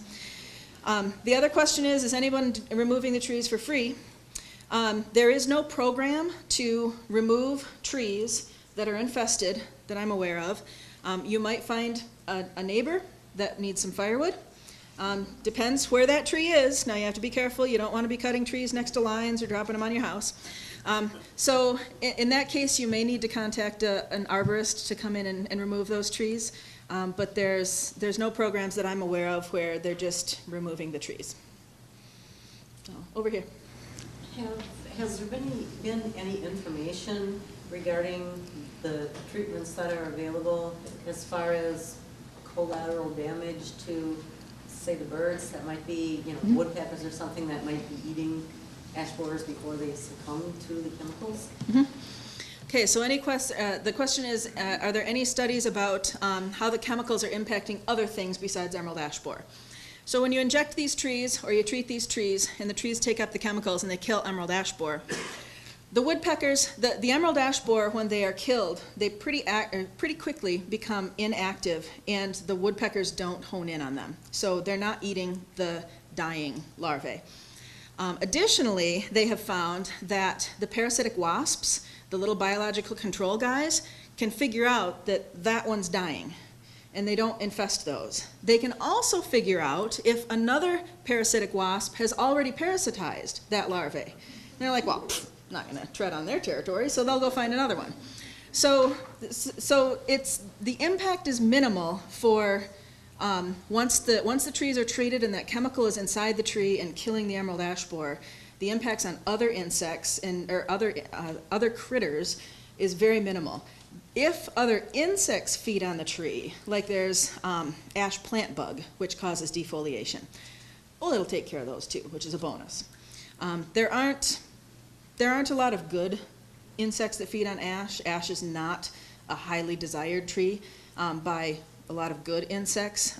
We'll get forest tent caterpillar defoliating it. It's probably okay if we knock those out. So the impacts on other species are pretty minimal, from what I understand. Related, you just mentioned some caterpillars. I raise caterpillars. In fact, my second four-horned sphinx moth caterpillar came out just as I was leaving today. There would be other various ash would be posed to other moth caterpillars, which aren't harmful at all. I'm guessing they might also be killed if they eat the leaves of the treated ash trees. Right, so the question is, other insects that feed on treated ash, would they be killed? And the answer is yes. These are general insecticides that are injected into the trees, and so any insect feeding on the ash would be killed by that. Any insect feeding on the treated ash would be killed.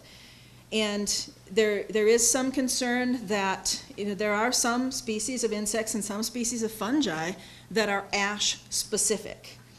And if we lose ash, we will lose those species, whether the trees are being treated or not.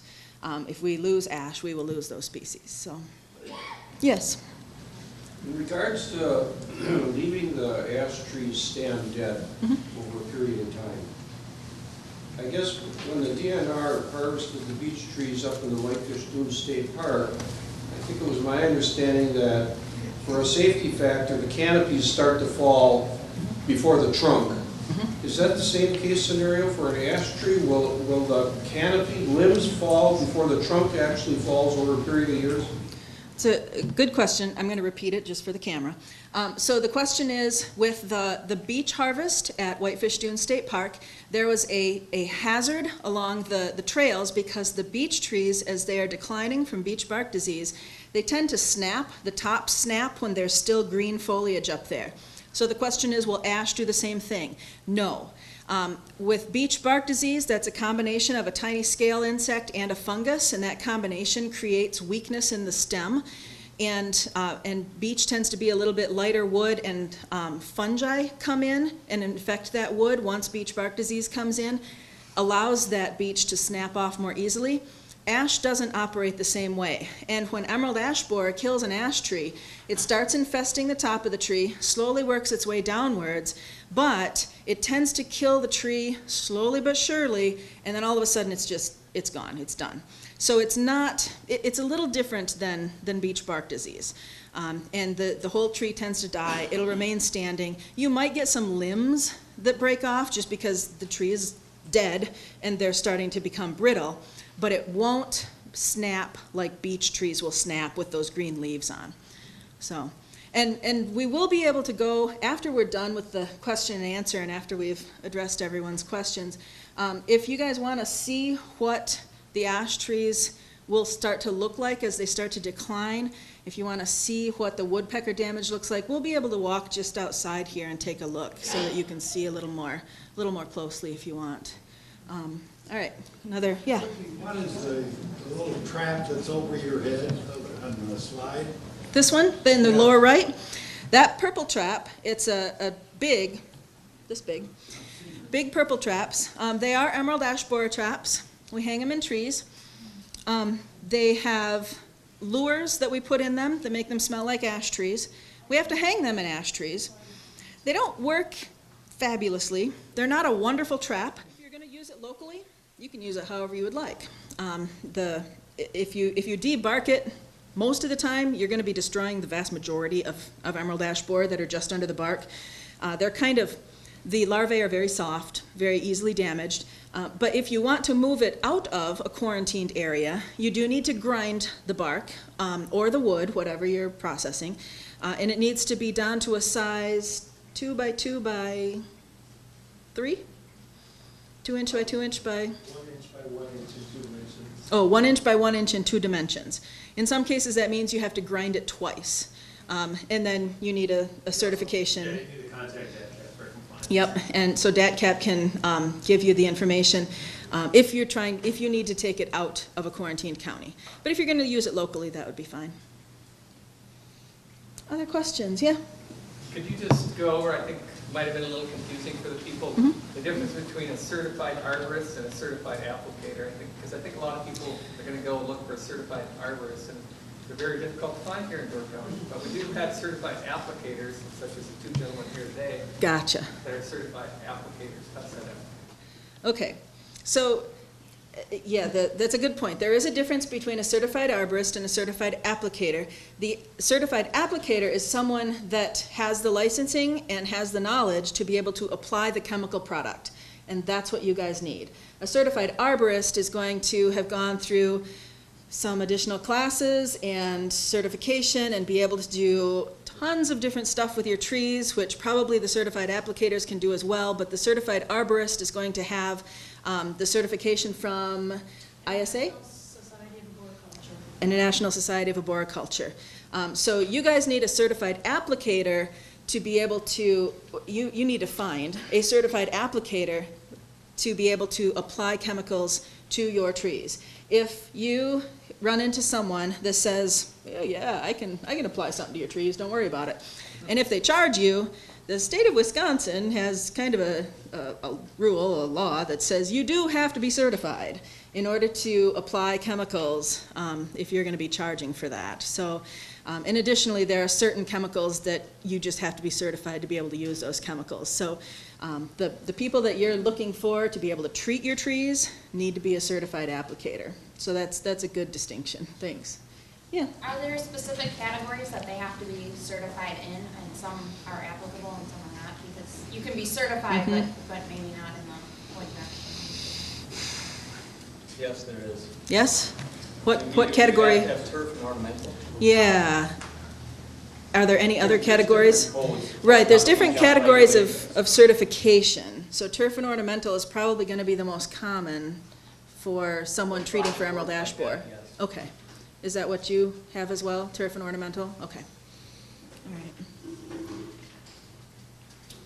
Any other questions? You guys have asked good questions. Let's go up and back. Practical one, I'm not sure if you had one or if you guys know the answer, but just, I'm kind of thinking of the gentleman who has like, 18 trees or whatever, or the neighbor, and maybe you say, well, we're going to save these 6, but let the other ones go.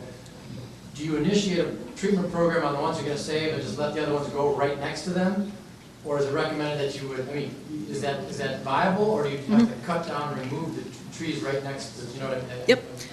Good question. So if you have 18 trees and you've decided you're going to save 3, do you start treating those 3 and remove the other 15? Or do you start treating those 3 and let the other 15 just hang out there until emerald ash borer kills them? Depends on what you want to do with that space. If you want to remove some of those trees and get more trees growing in there right now, perfectly acceptable. If you want to let those trees die and then enjoy the woodpeckers that are going to come to those trees as emerald ash borer infests them, that's perfectly okay too. You're treating those trees, and so even if the tree right next to them is pumping out thousands of emerald ash borer adults, the trees that you are treating will be protected. Good question. Who's in charge, or who's going to be doing the enforcing of the movement of wood products? Is that the forester or is that ag? Yeah, Department of Ag, Trade, and Consumer Protection.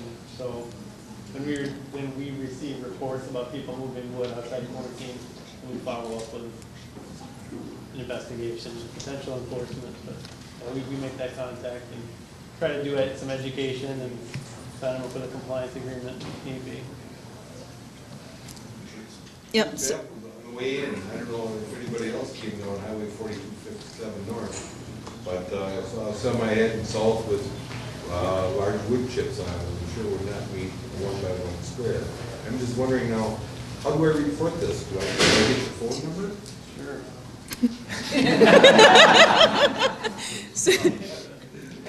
So yeah, the question is who enforces it, and DATCAP, Department of Agriculture, Trade, and Consumer Protection, they're the ones that have the enforcement power, and they handle the quarantine enforcement.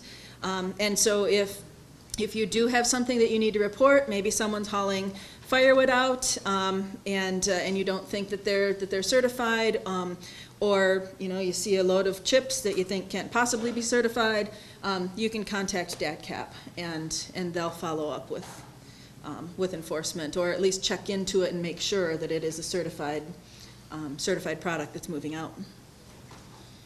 Yes.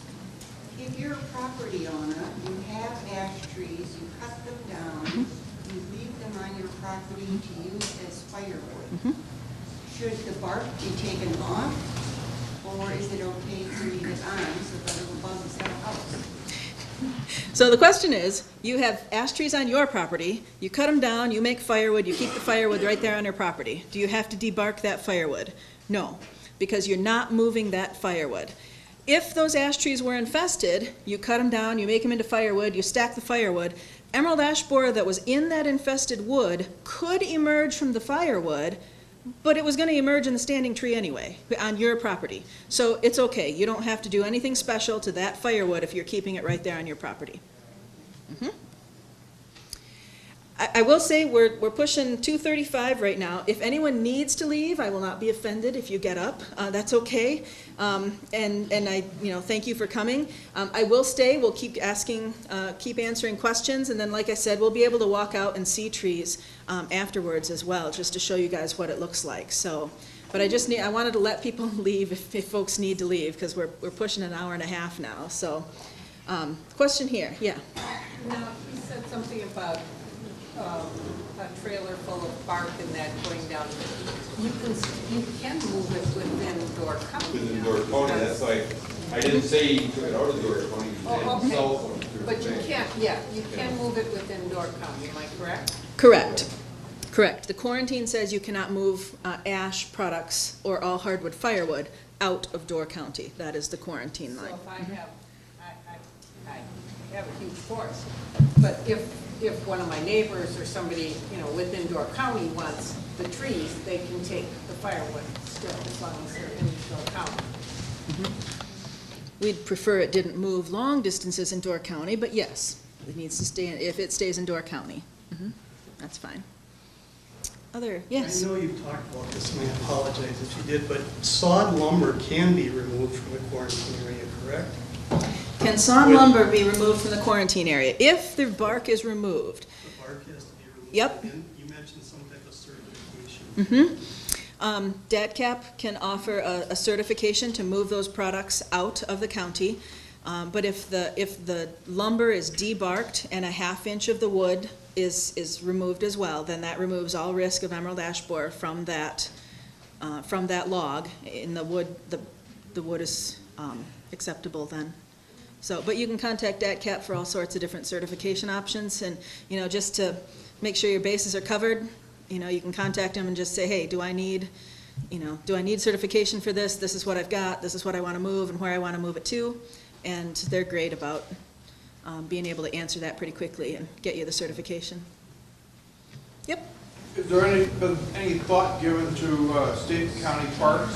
Are you going to do any removal cuttings there? Do one of you guys, do you want to come down and, you can come down and stand here.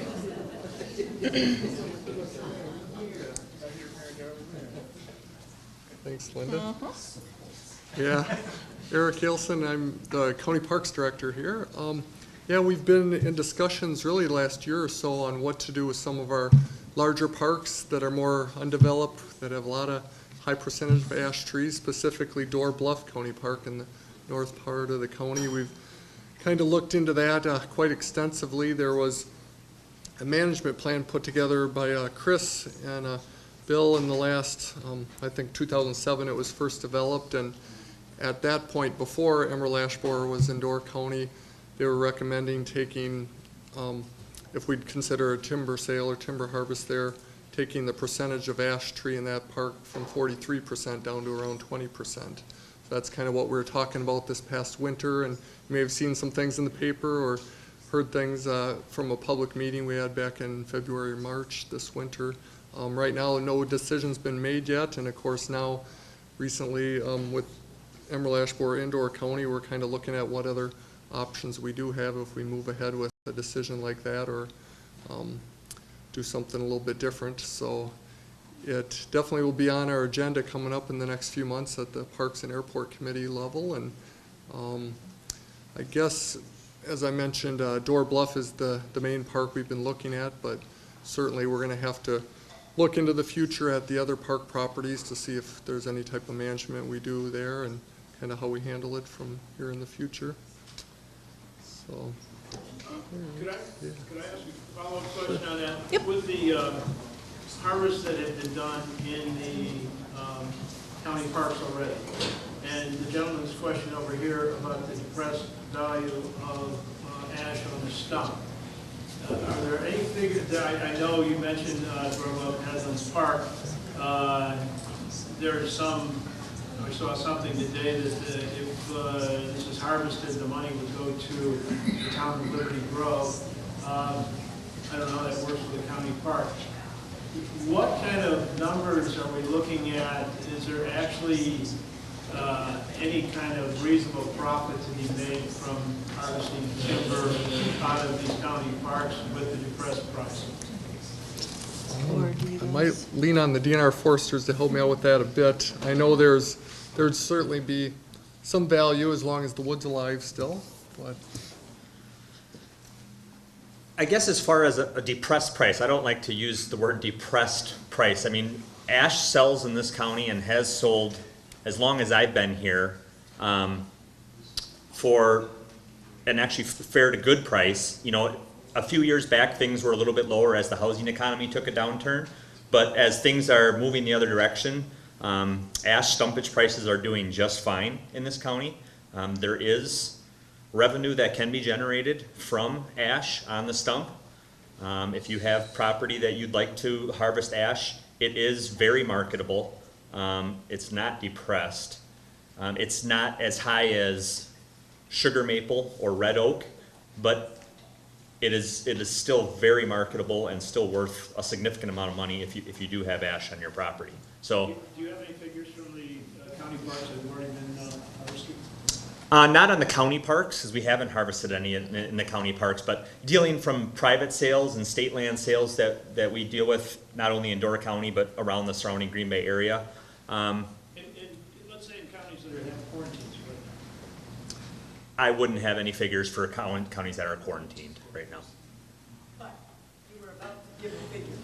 Yeah, we would base it on a unit of 1,000 board feet. That's how it's sold. You know, and it can be $150 to $250 per 1,000 board feet. Which, you know, if you have just a handful of larger trees, that's 1,000 board feet. So, you know, it could be as few as 3 or 4 trees would be 1,000 board feet. You know, and again, I don't like to prognosticate on that, but it's not a depressed market by any means for ash. That number is less cutting and trucking. What's that? That number is less cutting and trucking. It depends on where you're located. No, that should be on the stump. They're paying you stumpage, and they're taking title to that on the stump, and that should be the price in your pocket. Yes. Yes, couple of things. First of all, I'm on the board of Liberty Grove Town, and I am not aware of any deal whatsoever for Liberty Grove to receive any money from our Bluff, Headland Streetcar, so I'd like to debunk that rumor. But then, as a board member, if the Airport and Parks Committee, I guess I'm just asking you as a director to please keep us in the loop, because there are rumors flying around all over the place in Door County, and we're all concerned about Door Bluff Headlands. We're also all concerned about Emerald Ash Borer. So for your meetings and stuff, please send something to our office so that we can be notified and be kept informed. Certainly. Thank you for being here. And I did have 3 of my Airport and Park Committee members here too, so it was great to see them continually getting educated and being aware of this topic. And there's a lot to learn about Emerald Ash Borer. So, and you guys are asking fabulous questions. Question here? Yeah, if we're going to lose the ash trees now, we've lost the elm trees, we have oak wilt disease. What do you suggest it's safe to plant to replace everything we're losing? I'd like to have trees around my house, but I don't know what to plant. Well, I'm the wrong person to ask that, because I can tell you, you know, an insect or a disease that'll kill almost every tree out there. So, Bill and Chris, what do you guys usually recommend for folks up in this area? And I will point out too that, Tracy, did you have a replacement trees document that some folks picked up? Yeah, they all went. They all went, okay. If you didn't get one of those replacement species lists that Tracy had up there earlier, which would be geared towards urban type areas, it's available online, or contact Tracy. Okay. Okay, so there would be a list of some other species, but, you know, again, I'm the wrong person to ask, because I can tell you an insect or a disease that'll kill everything out there. Yeah, she's our buzzkill. You know, from an urban setting, there's tons of them out there that, you know, Bill and I don't deal with as much, and those questions are definitely should be directed at Tracy. From a rural setting, you know, basically Bill and I are going to recommend native species. We're not going to recommend anything non-native. And while there is a number of species that can be killed by a different insect or critter out there, a lot of it's going to depend on what your soil types are and what you have growing around you. And generally that's best off having a forester come out and take a look at your property, doing a walkthrough with you, and then talking about what options and recommendations would be best for your suited property. With that being said, you know, Bill and I are both local here in the county. By all means, our contact info is up there. We left a bunch of cards. That's what we're here for. So if you guys have questions or wooded parcels that you'd like us to come take a walk through with you, that's definitely what we're here for, and as appropriate.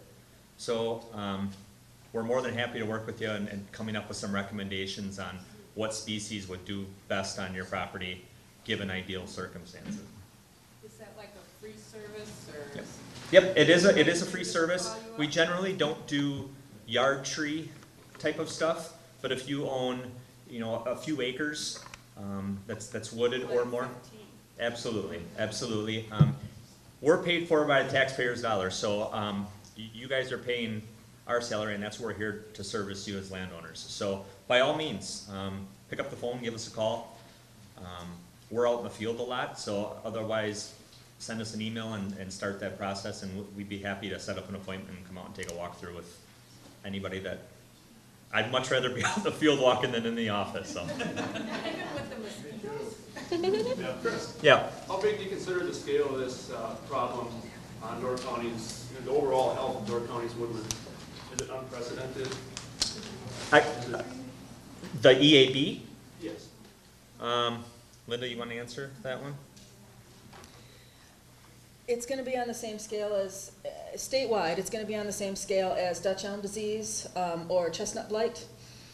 So it's going to basically, it's going to affect the entire species. So at that point, it kind of depends on how much ash. Are you talking right now, though?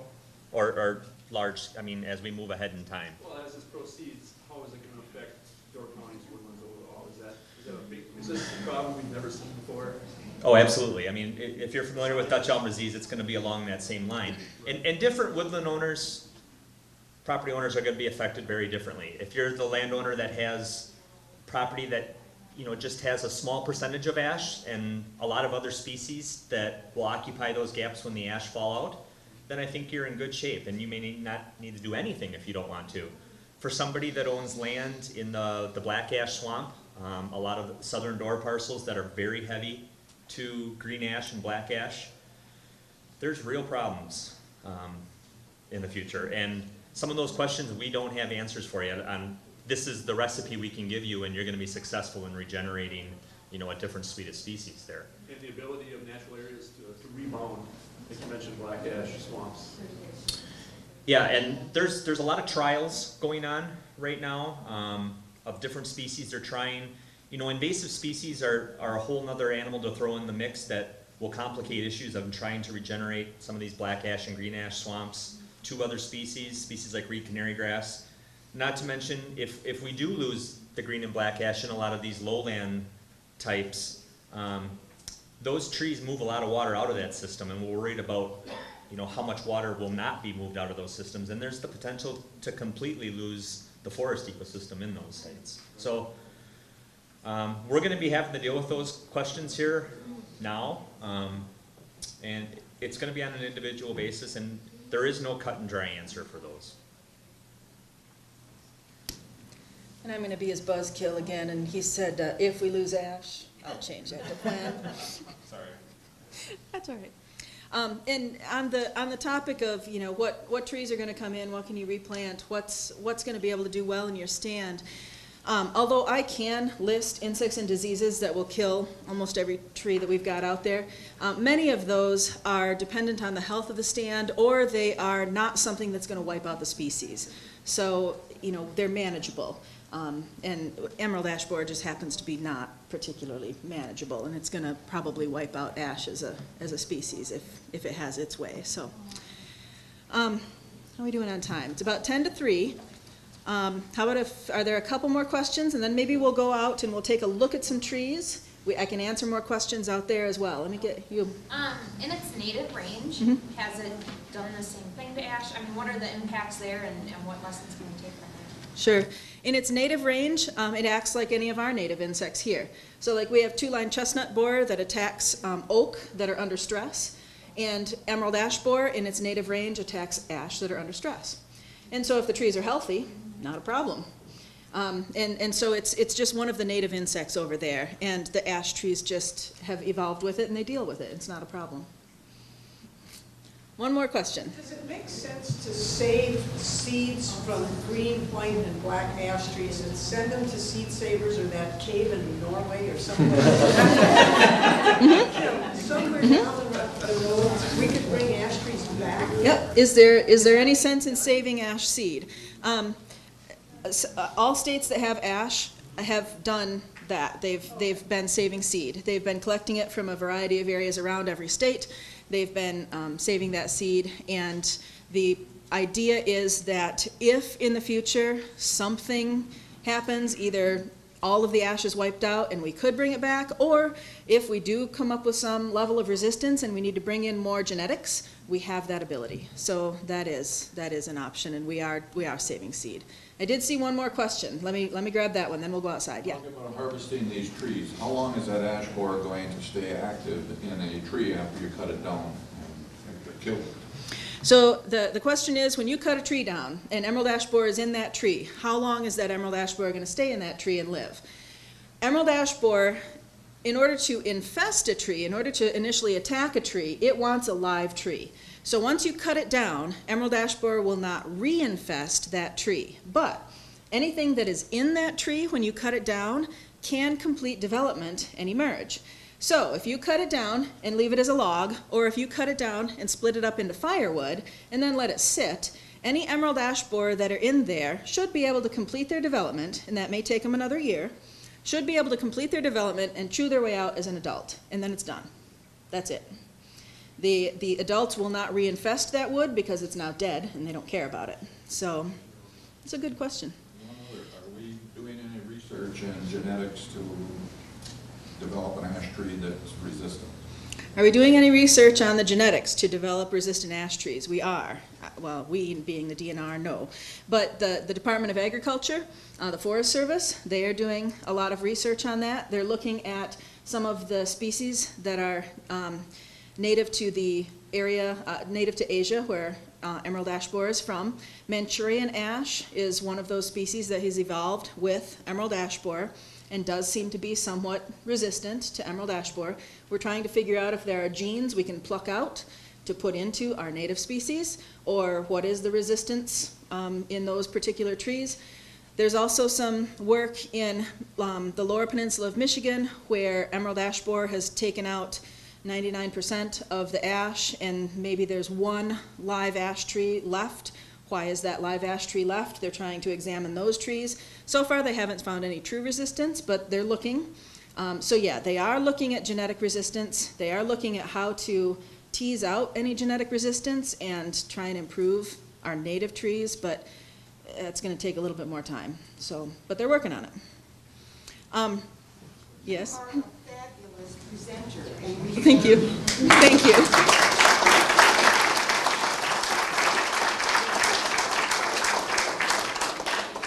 Okay, I'm going to make my way up here, and then I'm gonna go out, and if anyone wants to see what it looks like in person, I might not be able to show you an adult beetle, but we'll walk out and we'll look at some trees so that you can see what it looks like when the trees decline. You can see what woodpecker damage looks like, at least a little bit of it, and you can see a D-shaped exit hole. So we'll head outside and take a look. Thank you, everyone.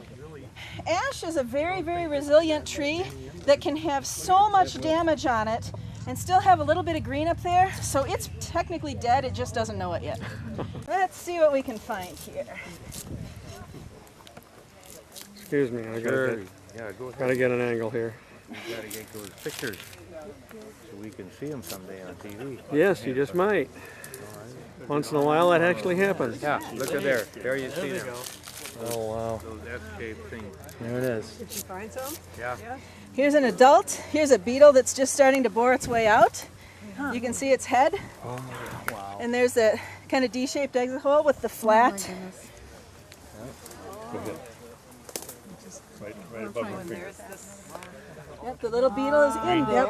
Yep. And you can see all those little... All of this damage that you see is from emerald ash borer. All of this tunneling. See it, Scout? Wow. I'm going to peel a little bit more. Just watch your fingers.